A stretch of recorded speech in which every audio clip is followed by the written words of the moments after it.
Hey everybody, support for Mindful Mental Jacket is brought to you by Manscaped, who is the best in men's below-the-waist grooming, champions of the world. Manscaped offers precision-engineered tools for your family jewels. Manscaped just launched their fourth-generation trimmer, the Lawnmower 4.0. That's right, folks, the 4.0. Right now, you can join over 2 million men worldwide who trust Manscaped with this exclusive offer for you. 20% off and free worldwide shipping with the code laugh button at Manscaped. That's right, 20% off. Oh gosh, 20% off and free shipping with the code laugh button at manscaped.com. That's 20% off with free shipping at manscaped.com and use code laugh button. Unlock your confidence and always use the right tools for the job with Manscaped. Hello, everybody. Welcome to a Mindful Metal Jacket. My name is Joe List, and I am happy you're here, happy you're listening and or watching.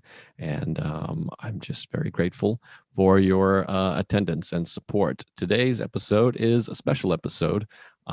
We put together, I'm taking a little bit of a hiatus due to a very busy schedule and a whole host of things. And I appreciate everybody that has reached out to ask where the new episodes are. They are coming. We're working on it right now. We got a whole bunch of exciting new guests, professionals, comedians, musicians, all kinds of good stuff coming your way.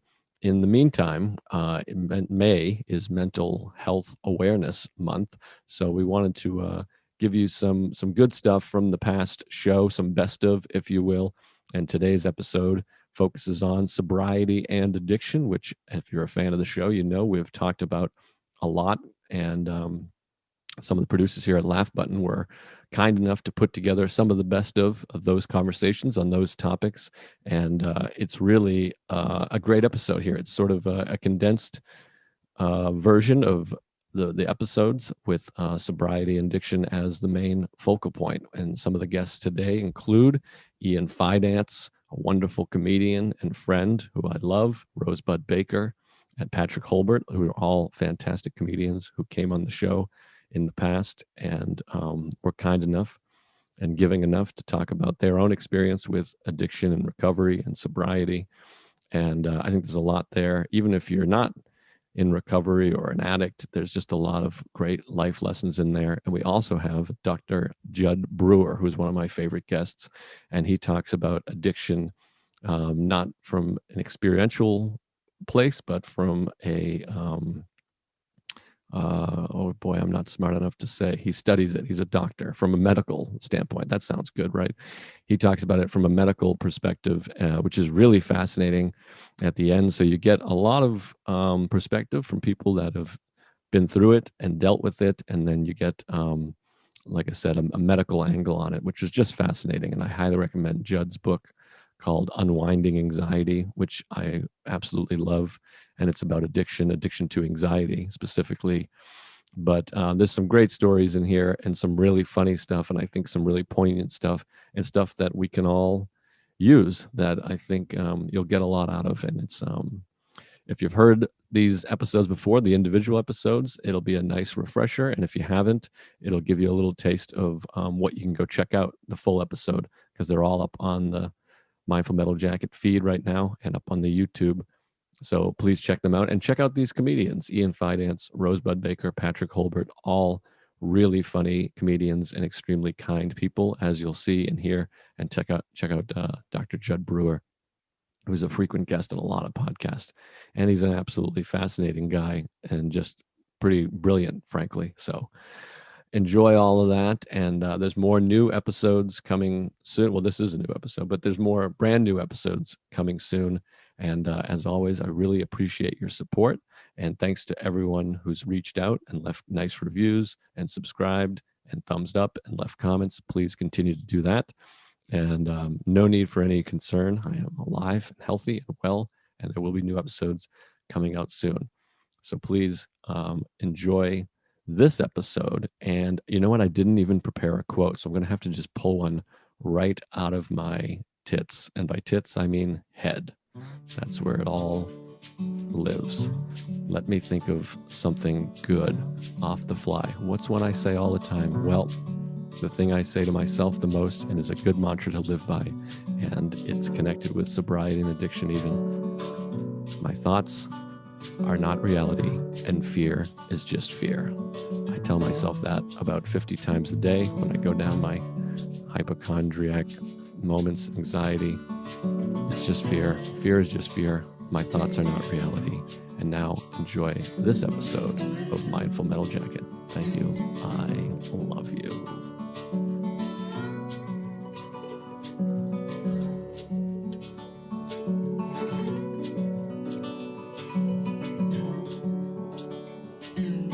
Didn't you have some drinking name that rhymed with your last name?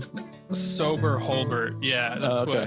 What my buddies called me that in high school because I didn't drink in high school and I drove them everywhere. So they nicknamed me Sober Holbert, which is ironic because then I became a horrific alcoholic for almost 10 years. Yeah, I have the same thing. It's interesting because I never drank in high school either. I had my first drink, I think like 6 months after high school, October of 2000. I graduated in June of 2000. I've heard you mention that, and it's eerie because mine was October 99 when I was like 3 weeks into freshman year at college. So it's like our stories line up at that point just a year earlier. Interesting. So you must have drank a little bit less time than me because you've been sober a little while longer. Yeah, I drank for 9 years from 99 till 2008. So it was a pretty compact span there. Interesting, because I feel like I drank for like 10 years. I guess I drank for 10. I'm trying to think. I guess I started in October 2000. I stopped drinking in December of 2012. So what's that? 12? That's 12 years, yeah. 12 years, but there was periods of like, I'm not drinking now. Yeah, totally. 3 weeks or whatever of like 6 beers. Horrible. I remember going on a cruise with the guys that called me Sober Holbert in high school. When we started drinking in our mid-20s, we went on this cruise and I was like, I'm going to be sober on this trip, meaning I'm only going to drink beer and water. And if I just drink beer all day and switch to water when things start getting really messy, then that's sober. Like I'm not blacking out. So that's like sober enough. How did it work out? It surprisingly worked out really well. I was just pretty much drunk the entire 6 days. And I remember getting my bill from the bar because everything's free except alcohol. And I remember my booze tab cost more than the trip itself. And then I lost several friends at the end of the trip. That was a trip. I don't know if you've heard me mention this. I got on a JetBlue flight in Tampa, Florida, on the way home from the cruise, and I immediately walked into the cockpit to request a selfie, and I was wasted. I was still drunk. I had a Hawaiian lei around my neck, a stupid fedora on my head. I'm like, let's take a selfie. This is way post 9/11, and they let me into the cockpit to take selfies with the pilots, and then they had a good laugh. And then I walked into the cabin and I picked up the phone and I told everyone on the flight, hey guys, we're going to do karaoke now. And people looked at me like, this guy's hilarious. Let's do it, like whatever. And I think about that now in the context of what's going on in the world. And I'm like, that's white privilege right there. Like that I waltzed onto a 747 and entered the cockpit within 10 seconds of being on the plane. That's amazing. Well, this was post 9/11? Yeah, this is 2006. It was summer 06. That's amazing. I mean, yeah, if you were a Muslim, you'd probably be dead right now. But yes.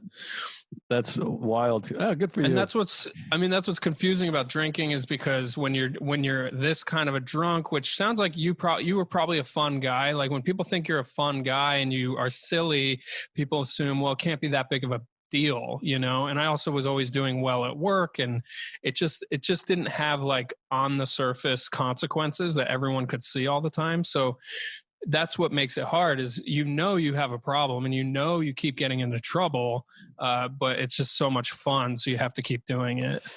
Yeah, I had the exact same experience. I would always do shit like that, and I always felt like I was killing, and often I was. And then all my friends also drank, and then and family. And it was always fun and silly, and you'd be getting laughs. And so nobody, I mean, literally nobody in my life was like, hey, man, you might want to cool it out a little. Like, Yeah. even when I've told the story many times, but even when I blacked out and shit in a girl's shoe and pissed on her rug and fell through her table, I had people just calling me like, this is hilarious. Like everybody was calling me to be like, that's like the funniest thing I've ever heard. I had one like, friend dude, you got like, a great 15 minutes out of this. Yeah, people were like, this is great. And then my friend was like, I've done that like 3 times. Seriously. Like my friend took a shit in his in-laws bathtub. Ooh. And we laughed and we're just like, that's great. So like at no point, maybe at some point I have to think, but like at no point really was anybody ever like, hey, I'm pretty concerned about your drinking. Yeah. And then I did have that within a year of drinking. It was a mental health counselor on my college campus who I did work with. Like I was like a double life drinker. I was a student leader on campus, and she brought me into her office and she was like, I keep hearing these stories.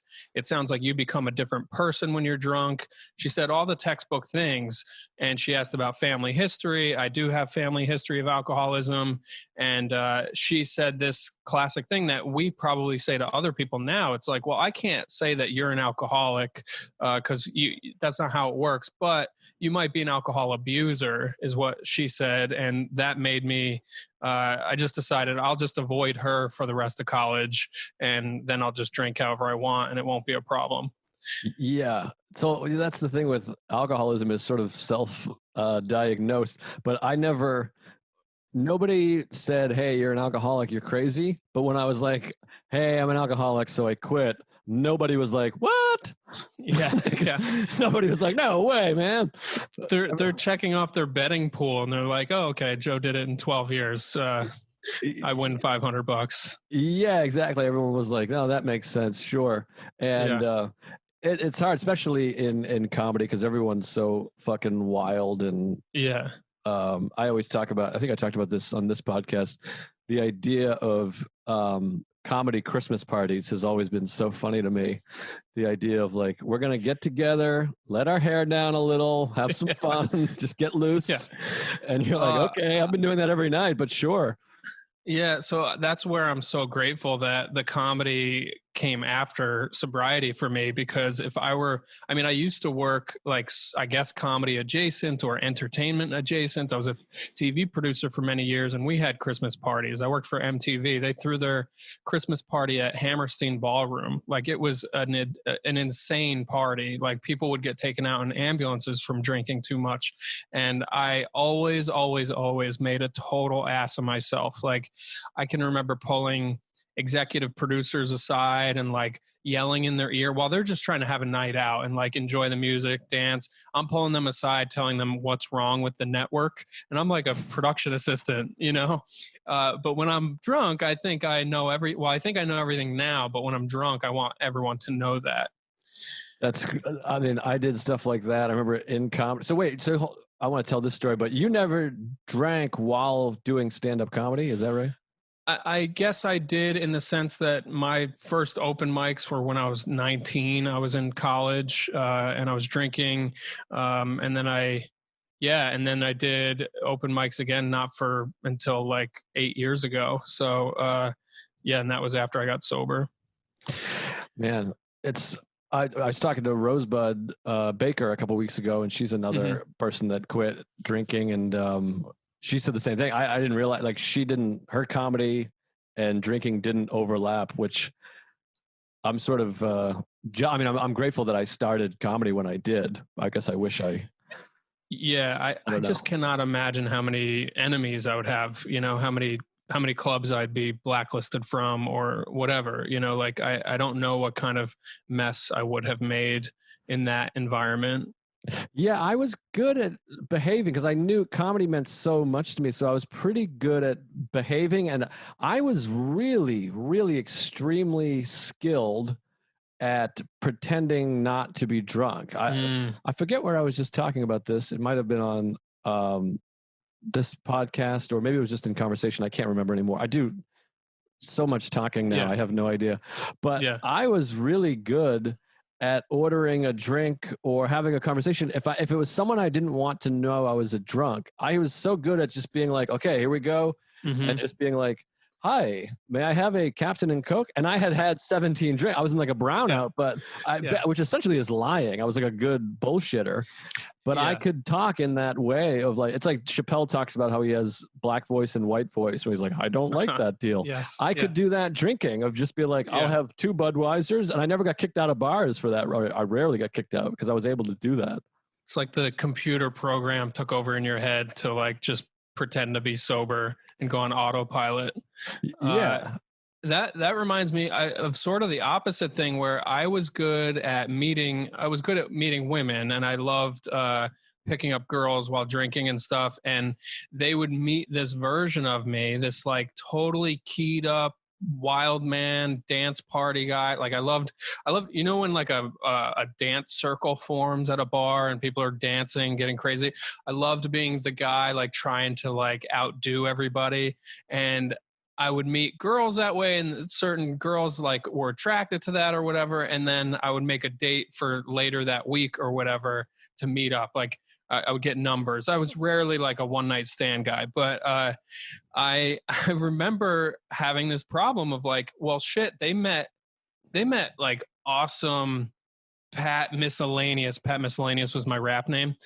They met Pat Miscellaneous. Now I'm just Patrick after work. Like I gotta like amp myself back up to that level, which either involved getting drunk before the date or just like having to like pretend or something. So I don't know if it relates exactly to pretending being sober at the bar, but it's like basically playing pretend to like be this like cartoon character that they met on Friday night.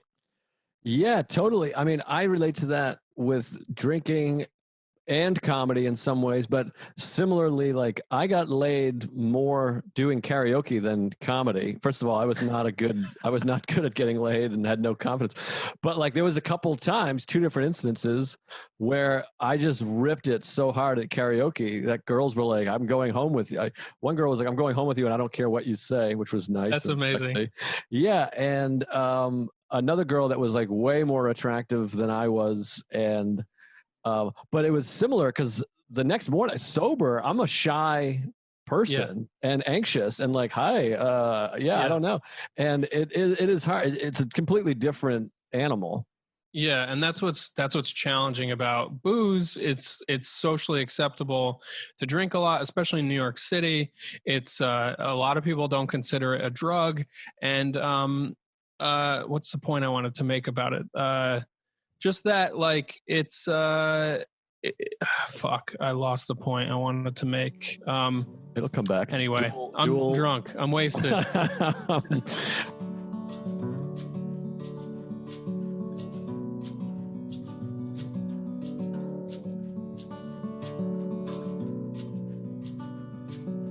Did you drink when you were this is a side note from a different, I'm switching thoughts midstream here, but did you drink while you were doing comedy or did you start after you got sober? No, I started way after I got sober. I started 6 years after I got sober. Oh, wow. Yeah. Damn. I don't know how people get sober like after already drinking while doing comedy. That shit blows my mind. Like that's like a fucking miracle to me. Because I can't imagine, like, however hard it was to get sober, I think it's got to be like doubled if you're a comedian. Because you're just around it all the fucking time, you know? And like for me, when I quit, I had to give up a lot of shit. I had to give up my friends. I had to give up my whole way of life. So I look at like you quit before or after you started comedy, right? You quit. Yeah, you were a couple years in. I was many years in. I was like, God, I don't even want to admit how many years in. I was like 13, almost 13 years in. Yeah. I've been doing comedy that's for like amazing 48 to me. years. I don't know how people fucking do that. It's crazy. Yeah, well, I mean, part of it was the career. My career was just going so shittily that I was like, all right, I gotta stop doing this. Yeah. This is not working. And But yeah, I mean, it was crazy to be around career stuff. I mean, that's what I think about is like drinking the way I drank and the way I'm sure you drank. We obviously didn't drink together, but to be in work environments drinking like that is so insane. But comedy was like that. I mean, I always think the funniest thing to me in the world is the idea, and I've been laughing about this for 20 years now, the idea of like a comedy Christmas party is so funny. The idea of like, guys, it's the holidays. Let's all get together. Just let our hair down a little. Let's just cool out, have some fun. Like, it's so funny. Right. Like the idea of a Christmas party is like you work in an office, it's very stiff and everyone's very, oh, hello, good meeting. And then you have a Christmas party, like, let's have a few drinks and loosen up. And the idea of doing that in comedy is just so funny of like, we're going to have an open bar. If any of you haven't tried crack yet, we're going to get together for Christmas and we're going to smoke some rock. But that's, I mean, it was like that on the road. Like I would be on the road and just the work was in the way of the drinking. I was like, let me see how drunk I can get. I would start now, but I got to do this fucking dumb show first. Yeah.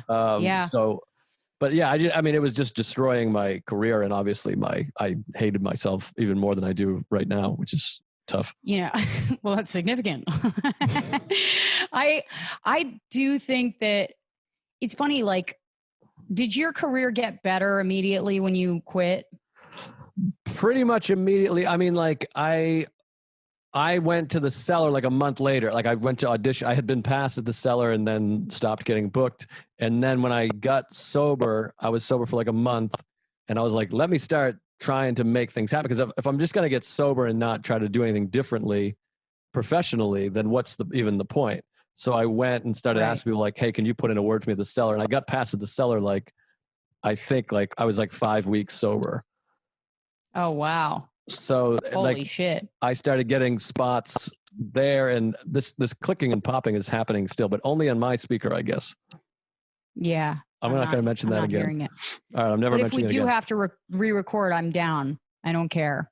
Oh God, you hate it. You hate this episode. No, this has been great. I was talking to Andy and Andy was like, cause he got sober after starting in comedy and it's really funny to me because he always talks about like, yeah, I got sober and everything got worse. he was like, everything just got so much shittier until he moved to New York. And cause in New York, I think you can just focus on comedy and it's almost like a Ponzi scheme, how quickly you can get ahead in New York just by getting better at stand-up. Right.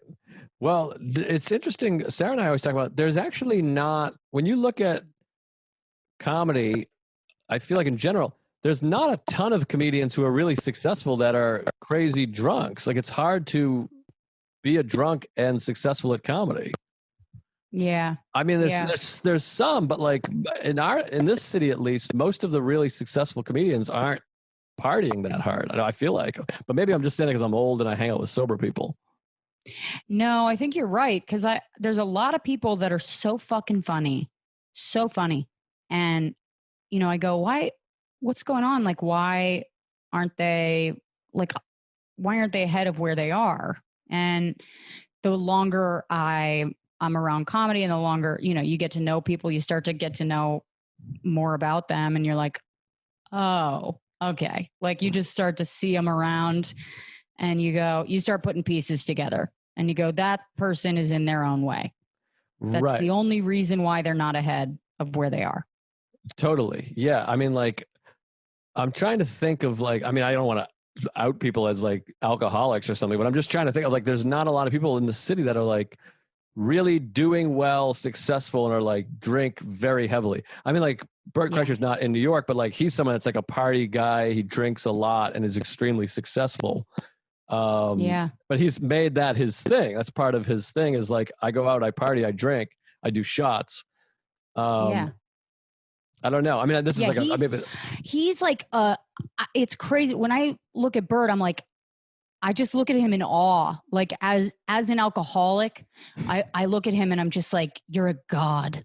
because it's like, I can't, I mean, to be able to like drink as much as he does. And then he'll like wake up the next morning and just fucking, I opened for him in Philly. Yeah, it was Philly. And he was like, oh yeah, I'm going out with the fans tonight. And then tomorrow I'm going to bike from Philly to DC tomorrow morning at 6 a.m. And I was just like watching his Instagram story, like this guy's hungover and he's biking through several states in one fucking day. I couldn't imagine. Yeah, it's insane to the point where I've suspected that he was faking how much he was drinking, but all his everyone that really knows him well, and I'm friendly with Bert, they're like, no, he's drinking like that. Because I was like, he must be doing like Dean Martin, like drinking apple juice and pretending, or he's throwing beers underneath the thing. It can't be possible. But I think he is. He's like a superhero. But it's funny, as like we're alcoholics, the idea of like, I have the same thought of like, he's amazing. Like, I'm like, that's so cool. I'm like, look at him.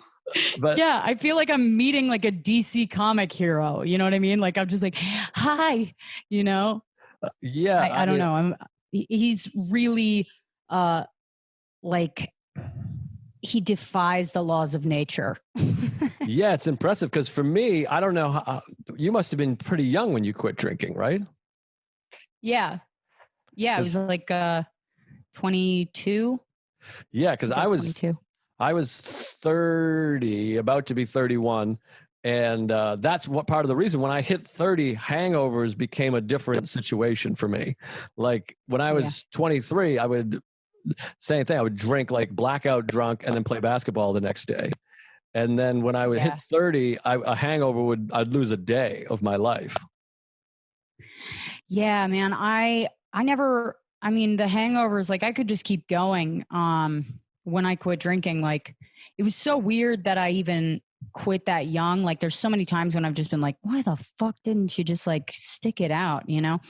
But when I look back at it, I'm like, there's no way that I could have, because I kept waking up the next day and people would be like, you tried to kill yourself last night. And I'd be like, well, I was drunk. And they'd be like, well, I'm fucking traumatized.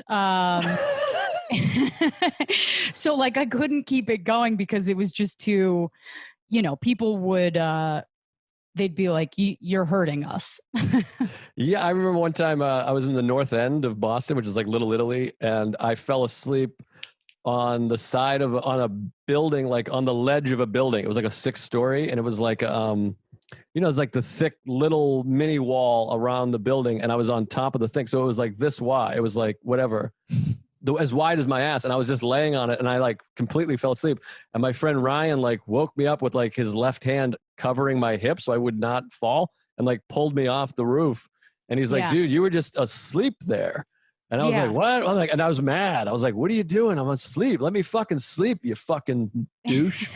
And he's like, look where you are. And I looked down. It was like a 6-story. Like if I had rolled off, I would have just landed whatever the fuck, face first. Yeah. And I remember like a girl being like, that was crazy. I was like, oh. Yeah. Yeah. Hey, everybody. Just wanted to let you know that Mindful Metal Jacket is brought to you by Manscaped. They are the best in male grooming. Below the belt, folks. Manscaped offers precision-engineered tools for your family jewels. Manscaped just launched their 4th generation trimmer, the Lawnmower 4.0. That's right, the 4.0. Join over 2 million men worldwide who trust Manscaped with this exclusive offer just for you. 20% off and free worldwide shipping with the code LAUGHBUTTON at manscaped.com. It's the best. They sent me some of this stuff. I absolutely love it. I use it all the time. It is great. It's one of my favorite things. I use it. It's in the shower. My wife uses it also, even though she's not a man. They're great. The upgraded trimmer includes a multi-function on-off switch that can engage a travel lock. That way it's not going off in your bag. They don't think you got a bomb in there. It's happened to all of us before. It also gives you the ability to turn the 4000K LED spotlight on and off when needed for a more precise shave. The Lawnmower 4.0 even allows you to customize your trim through additional guard links with sizes 1 through 4. You can get 20% off and free shipping right now with the code LAUGHBUTTON. 20% off, free shipping with the code LAUGHBUTTON at manscaped.com. That's 20% off with free shipping at manscaped.com. Use code LAUGHBUTTON. Unlock your confidence and always use the right tools for the job with Manscaped. One thing I love about, I don't know if we can mention it, but, you know, programs of recovery is the idea that like your God or your spiritual connection does not have to be what you once thought it was. So I always thought like prayer had to be on your knees in the prayer position. Dear Heavenly Father, I pray to you today. You know what I mean? And so when I would talk to God or whatever, is this okay? Am I clocking in with you properly? You know? And I've really gotten away from my contact with God, but the desperation in places I've been in the past couple months have really kind of kicked my ass into making me have no choice but to talk to whatever is out there. So in a way, I'm grateful for kind of the shit that I've been through in the past couple months. But I think that whole thing of, am I doing this right? Am I praying okay? Am I talking to a being outside of myself in the proper way? And it's like, well, it's up to you. Right, Sure. right. Yeah. I mean, and I feel that gratitude feeling is like of going through shit. Like, I think about that all the time with drinking. I'm like, it was so miserable to be such a fucking drunk maniac and blacking out, right, and fucking up relationships and career and all that stuff and just feeling like shit. But it makes me so grateful that I went through it now, because I'm like, oh, right, I have this thing to compare my life to, of like, this is what it would be like. And I talk about that all the time and think about it all the time, where I'm like, I'll go through a weekend on the road or a quarantine, or I'm sick or have anxiety. And I'm like, imagine how much worse it would be if I was drinking. If, like, you know what I mean? Well, that's the crazy thing, is when I was drinking, I was like, God damn it, if I could just shut out the world and have nothing to do and just fucking bottle of vodka on my knee, rocking chair, all the free time in the world, I would finally be happy. And then now that that's an option, I was like, I would be in hell. Right. Yeah. I mean, that's what I was saying right off the bat when this started happening, the pandemic, whatever, lockdown, whatever we call it. I was like, I said it to Sarah, who's sober as well, obviously. Maybe it's not obvious, but she is. And I'm saying obviously because you know that, but right away I was like, this is like all of our fucking prayers being answered when we were drinking. Yes. That's like the idea. Like, that's when the only time I was happy when I was drinking was like, I would go on vacation with my family up in Maine, and I was like, all right, I'm away from comedy. I'm away from show business. No one in my business is up here, and my family, they're stuck with me. So even if I black out and break everything in the house, which I did, I was like, they're gonna have to still love me. So I felt protected. And that's what this kind of feels like. We were like, all right, we can't leave, we can't work, we have all day. And I would 100% be drinking at fucking 9:30 in the morning until 10 at night or whenever I passed out. Sure. But there is even part of me, like that alcoholic thinking of like, fuck, why couldn't have this happened 9 years ago? Yeah, I would have ripped it up. Yeah, I know. Well, I was like, man, I kind of made my own little quarantines every time I got fired from a job, you know, before it got so bad, I had to like go away, you know? So it was like, I had bits and pieces of my own homegrown quarantine, you know, but it was never, and it always ended in desperation and in a you know, crawling on my knees to take that substance away from me, you know, and I really, you know, because I hadn't gone to, are you allowed to mention? I don't care. I had gotten away from Alcoholics Anonymous, and it really saved my life. I mean, I've lived in halfway houses, I've worked in halfway houses, you know, I have been in detoxes and hospital, all as a result of my drinking. And I've been so far removed from a drink that I've convinced myself that I don't need to go to those things anymore. And it's very not true. But I really admire the people that are like, you know, hey, I'm so-and-so, I'm an alcoholic, and I just have to be grateful I didn't put a drug or drink in my body. I'm 35 years sober, and every day is a gift. And my sobriety, I'm just so grateful. I'm like, what the fuck? Yeah, it's 35 years. Of course you didn't put a drug or drink in your body in the morning, Kevin, Right. And I feel like I've been so far removed, finding that gratitude for being sober. It's there, but being on fire with it is not. And I'd love to get back to that. But I've also joined another program in recovery of SLAA, Sex and Love Addicts Anonymous. And I feel much closer to that and have found an identification with the fellows in that's hit me so much harder than AA has recently, that's the place I go where I'm like, it's been such and such days sober of not being in contact with my qualifier that I am just so grateful. And like, that's like the sting that I'm dealing with is the thing that burnt my ass and put me back into the rooms. But I really admire just hearing that gratitude and that, being completely on fire with the program of recovery. I just admire it so much. Yeah, well, it is important. I was just talking about this with Sarah too. Like, it is important to remember that we are those things still. So like, we went up to hang out with my family for the weekend and we worked and we just went haywire. We ate, McDonald's and we ate all kinds of fucking candy and I was smoking cigars. And we were kind of just like, oh, I feel like shit. And what are we doing? And it is like, I had to remind myself and her that like, well, we are fucking alcoholics, that we just haven't drank in years. But like, my instinct is to. And that behavior is still there. Yeah. My instinct, my natural instinct, my first thought when hanging out with family or stress is like, let's drink 40 Captain and Cokes and just be fucking, well, fuck all you motherfuckers. And so I'm like, if I got to eat McDonald's a couple times, every few weeks to not get drunk and try to fuck my aunt or whatever, you know what I mean? Like, I'm like, just, get through it and it's fine. Because you do have to stay in contact with the fact that we're fucking lunatics. We're completely out of our minds. Totally. Yeah. And it's such a fun phrase of like, I came from a drinking, stayed from a thinking. Right, like, right. So true, and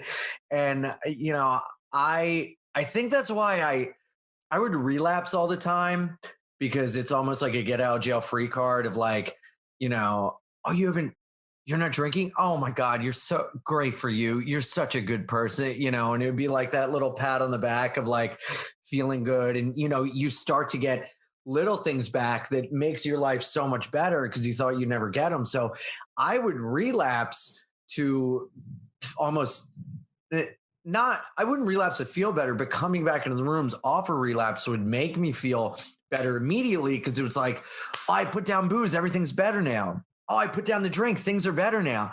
I'm not drinking, things are amazing. And it's like that would then die off to the point where I would have to relapse again because things got so bad because I wasn't drinking.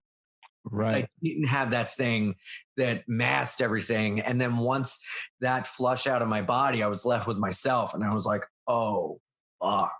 This sucks. The man in the mirror is a problem.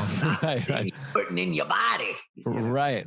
Yeah, exactly. We're the problem. So we're coming to the end here, but sucks. We're coming towards the end here, but I do want to hear about, when did you first? I feel like you seem like a guy that started probably drinking or drugging young. Is that correct? Yeah. Well, I mean, it wasn't consistent, but I had my first drink in I think like like fifth grade. My grandparents had beer in the garage and they were having beer. I was like, can I have one? They're like, sure. And I just had like a honey brown lager with some pretzel sticks. And I would like drink but I didn't like the taste. So I like didn't even drink all of it. And I don't even remember getting a feeling, but in seventh grade, I remember getting like drunk and I was like, I want to feel this way forever. And then in eighth grade, I got drunk on my birthday and I went home and tried to fight my stepdad. And I was like, this is not good. And like freshman year of high school, I got so drunk at a party, I faked being sick for the week because I was like so embarrassed to see everyone at school, you know, like it was just like immediately just like bad. But addicted to everything, like smoking. I started smoking in like 6th grade and then stopped, and then 8th grade stopped, freshman year stopped. And I didn't smoke again until I was like 21, and then now it's like nonstop. But even like masturbation, I was addicted to when I was younger, because that was the thing that took me out of myself. That was the thing that I got like a relief. And in a way, I'm like grateful that I just did that instead of finding that relief in alcohol until later, because I feel like that would have opened the door to me doing other things. And I would have been way more susceptible to being like, yeah, I'll try heroin. Why not? You know? Right. So like masturbation was like the first thing I really got addicted to, where when something was going wrong, I didn't feel okay. It was like, well, here's the thing that can make me feel all right, you know? And that's something that I don't really talk a lot about, because I think that's like jarring to hear. But I think a lot of people can relate to just wanting to get outside yourself, and it's like a homegrown high, you know. But also we were like choking ourselves in like 6th grade to try to get high too. You know, it's like, did you ever do that? The fucking choke thing where you like lose your air? People did. I never did it. I was a big pussy. I think Sarah did. I'm looking over here like she's there. She's not. But I think Sarah did that. She talked about they all did that and would knock each other out and stuff. And she also roofied herself. So she's just a big fucking lunatic. That's great. It's always fun when you start dating someone. She's like, yeah, I used to take Rufinol or whatever. And you're like, what's that? Like, yeah. Come again? You're like, great. That's great. That's really neat. But no, so I never did that, but I was afraid. I mean, that's why I started drinking late, because I was afraid of all this shit. I was a big pussy. I was like, drinking, what are you insane? That's crazy. And choking yourselves and all that stuff. But masturbation, I definitely relate to. And I still feel that way now when I get like really angry or something happens or I see somebody did something. My first thought is to be like, let me go jerk off. Yeah. And I don't always follow up on it, but like that was always how I felt, was like, totally, I gotta go. And like when I went through like breakups, I'd jerk off like 7 times a day, just because I'm like, I would be so angry that I'm like, let me just put myself in this other alternative. It's just, I mean, masturbation basically is just an alternative world essentially for that, whatever, few minutes. Totally. Yeah. And what fucked me up too is, you know, I talked about being Catholic. I had so much guilt that for the first like couple years I was masturbating, I was praying for forgiveness while I was doing it, because I was told that when someone dies, they're with you all the time. So I thought my father was like watching, and I had to be like, I'm sorry, Dad, you know. And that just totally fucked me up, like with what I was thinking about or looking at, you know. But at the same time, I was willing to go through that pain of that because the relief was worth it to get outside myself, you know. Right. So I think that set the stage for me being like, oh, I'll black out and I'll wake up on the street in a pile of trash. My shit's gone. I'm bleeding, but it was worth it because I got outside myself, you know. Right. It was worth it because I didn't have to feel, you know. Yeah, that was an amazing thing with drinking for me, is like, and some people will talk about it, like that first drink, you're like, oh, I got it. I see. This makes sense. Like it was like flushes over your body. Yeah, exactly. Like clouds parted, and I'm like, this is it. And then I had that thing immediately where I identify with like I was a Tom Waits song or something. I was like, I'll be the drunk guy. I'm at the bar. You don't know me, man. I'm deep. And then you identify with that. I thought I was Russ Cole from True Detective. Right. That's who I thought I was. I thought I was Russ Cole, and you know, like a Three Dog Night song come together, you know. Yeah. You know, I just thought that I was like a Marshall Tucker band song come to life. That's who I thought I was. And I was not. I was a fucking mess that wanted to be around. You look back and you're like, oh, you can romanticize all those ideas of drinking and being this thing, but you're like, it's miserable. I was miserable. Yeah. They're miserable. You know, you feel fucking fat. You don't actually sleep well. Your relationships are shit. also sober, I can romanticize pain, and I can romanticize being the struggle guy, or the guy that just can't get love right, you know, the guy that always has it and fucks it up. Like, I can romanticize anything that's negative, and I really have to work my fucking dick off to romanticize getting to the other side of it. You know, like, I'm incredibly positive, and I really try to be, you know, upbeat and everything. But once I shut my front door, it's like I hang all that stuff up, and I'm like, okay, now I can really just fucking be the downer I was always meant to be, you know?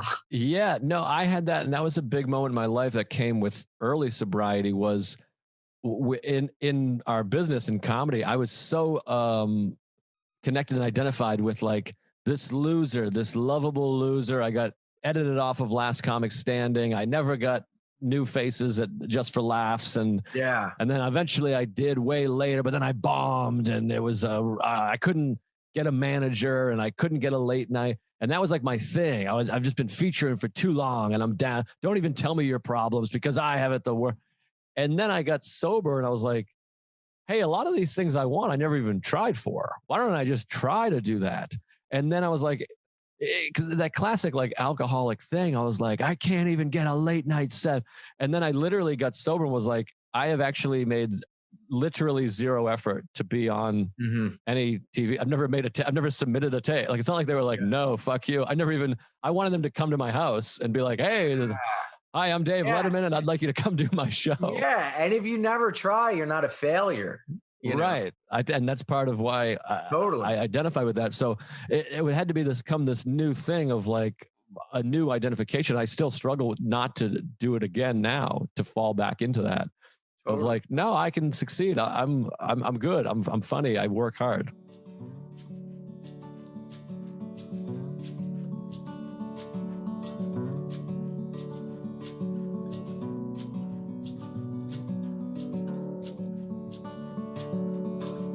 So going back to the book is, so you sort of recognize your thought and or whatever it is, I'm stressed, and so I think I forget the three things. So I'm going to eat, and then the reaction is, the result is I'm not as stressed because I'm eating this food. Is that basically right? Or smoking a cigarette, whatever it is. Yeah, the trigger, behavior, and a result. And in fact, if anybody wants to do this themselves, instead of having to go to a psychiatrist and have them write out trigger, behavior, result on a piece of paper, I just created a website, mapmyhabit.com, that anybody can just go to, and they can download a free PDF of this and start mapping out any of their habits, whether it's stress, anxiety, worry, procrastination, or anything.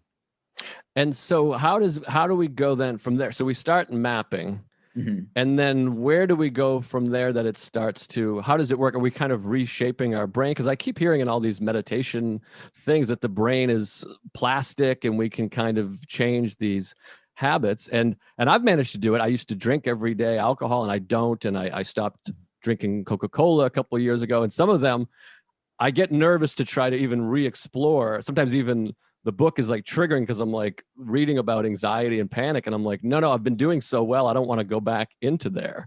So how do we unwind anxiety, as it were? Yeah. So the first step is just understanding how our minds work and mapping them out. And so the book talks about some of these basic mechanisms, like these survival mechanisms, and how they were set up, which can help both reassure us that, oh, this is a normal process, but also help us see how we might be taking this process in a way and trying to force it to change behaviors in a way that's not helpful. So, I have a chapter on, anti-anxiety strategies that don't work, because, I don't know if you ever saw that. I'm sure you are familiar with Bob Newhart, the comedian, right? Certainly, yeah. So he had this great skit from the 70s called Just Stop It. Did you ever see this one? If I did, I don't remember. I don't know it well. So a woman walks into a therapist's office, Bob Newhart as the therapist, and she says, basically, I have this fear of being buried alive in a box. And they go back and forth, and basically everything she brings at him, he just leans over his desk and says, just stop it. Just stop it. Just stop it. And I won't give the end of the skit away, but it's worth the 5 minutes of watching because it is pretty funny. But he's highlighting something that we've been carrying forward since antiquity, where this idea that reason can outcompete the passions, including anxiety being one of those passions, the emotions.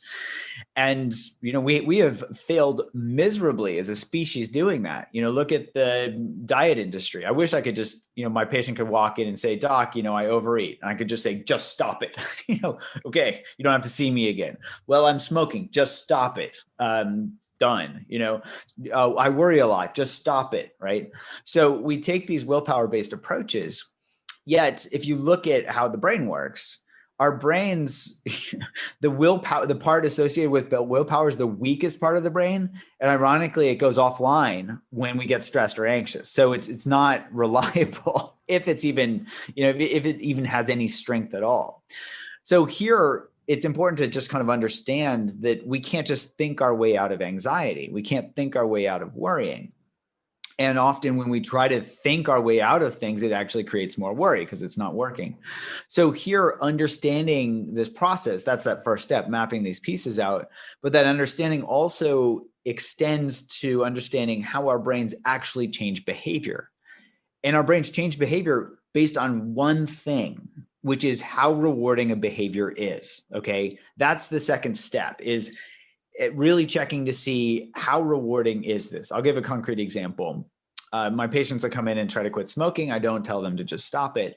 I actually do the opposite. I say, just smoke it. Just go for it. Smoke, but pay attention as you do. Okay. And what they realize is that cigarettes taste like shit, right? They don't taste very good.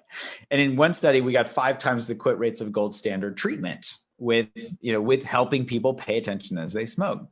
In a study we just finished, that my lab just finished, we found that both with smoking and overeating, if we have people pay attention as they're doing the behavior, that reward value changes. Basically, it changes in their brain. We can watch that reward value shift from rewarding to not rewarding, to the point where they'll actually shift to behavior. So they'll stop overeating, they'll stop smoking. So and it doesn't take a lot. You're talking about neuroplasticity, this buzzword that everybody loves to write about in popular press. Well, my lab can actually study this. As a neuroscientist, this is something I can actually look at. So we can study this. It takes 10 to 15 times of somebody paying attention as they're overeating, as they're smoking, to significantly change that reward value to the point where behavior shifts. Okay, so that's that next step, is basically helping our brain see very clearly that this old behavior, it's not doing it for me. So overeating, I just feel blah, or for example, with my patient who was stress eating, he realized, oh, stress eating doesn't fix my anxiety and it makes me feel more guilty. This guy went on to lose over 100 pounds. Interesting. Well, so again, several things come up, and it does feel like a lot of kind of what you're saying is acceptance in some way. I mean, so much of what we do, stress and anxiety and suffering, comes from trying to change something. And in reality, it feels like kind of accepting the thing is the most helpful, which is what was so helpful with me with panic attacks. Was I would start to have a panic and I would feel it coming and be like, oh my God, I have to stop this. How is this? I'm not gonna be able to do this, or I'm not gonna be able to perform. If I have a panic attack before going on TV or on stage, or I won't be able to leave the house, which eventually, kind of like we were talking about with Dave, with driving, it can lead to agoraphobia and people don't want to leave their house because of fear of a panic attack. But what helped me the most, and I think this is similar to what you're saying, is accepting it, which sounds so counterintuitive, of just kind of going, okay, feel this. All right, my heart's racing. I'm having tingling. I'm shaking. I'm starting to sweat. And then kind of going, all right, that's what's happening now. That's all this is. It's not, I'm going to survive it, which feels similar to quitting drinking or eating. I need to eat this thing. I want to eat this thing. And then you feel like I'm a piece of shit for eating this thing or for smoking. Yeah. Instead of just going, yeah, I smoke, and then kind of allowing yourself to feel like, I don't like the way it makes me feel. And I had that with drinking. And people talk about that with alcoholism or drug addiction, is sort of hitting bottom, is that feeling of, I need to change this because I feel like shit. It's sort of for the first time really being fully mindful of what it's doing to you. And I remember talking to my therapist about anxiety and panic and being like, I'm suffering. And him saying, well, not enough to change anything. You're not suffering enough, evidently, which, you know, again, I don't want to recommend people go and do drugs until they've suffered too much or whatever it is, but I don't know if any of that made sense. I'm kind of volleying a big mess back to you, but did that sort of make any sense? It makes complete sense. And your therapist, in very concrete terms, is talking about reward value, where he was saying, if I'm understanding what you're saying, he was saying, hey, look, if it's still rewarding for you, you're going to keep doing it. Right. If you look, you can even look back at the ancient Buddhist psychology. There's this phrase that's basically where the Buddha is talking about, it wasn't until I explored gratification to its end that knowledge and vision arose. So he's talking about getting enlightened, which seems like a good thing. And he was talking about how he couldn't get enlightened until he had basically hit rock bottom with all the things that he was doing. So there's the story of Siddhartha is around, he's got all the worldly pleasures and that's not good enough. And then he becomes this ascetic and he starves himself and that doesn't get him enlightened. And he realized it wasn't either of these extremes. It was really about seeing how his mind was working. So that's the piece. It sounds like your therapist was talking about this, saying, hey, if your brain is still enchanted with something, good luck changing it, whether it's the just stop at willpower approach or anything else. It's really about zooming in and asking, and I like this simple question. What am I getting from this? Right? Really feeling into this. What am I getting from this? And like you're saying, you don't have to hit rock bottom. It can be any moment that we find ourselves scrolling on social media again, where we can ask ourselves, what am I getting from this? Is this actually improving my quality of life? Or am I just mindlessly scrolling, like pressing a lever like a rat looking for food, which is basically surprise or soothing or whatever. There are a bunch of different rewards that our brains get with social media because it's designed that way to keep us scrolling.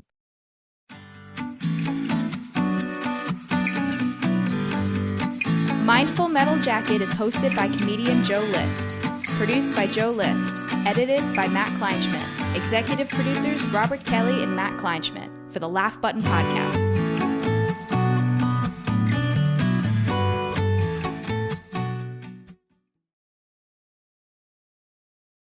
Hey, everybody. Just wanted to let you know that this episode of Mindful Metal Jacket is brought to you by Manscaped. Right now, can you imagine shaving with a sleek, well-designed, and optimized trimmer that makes shaving time your favorite time in the bathroom?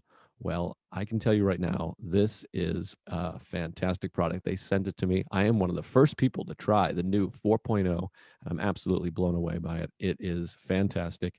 I would accept no substitutes. The craftsmanship and the details on the 4.0 are next level.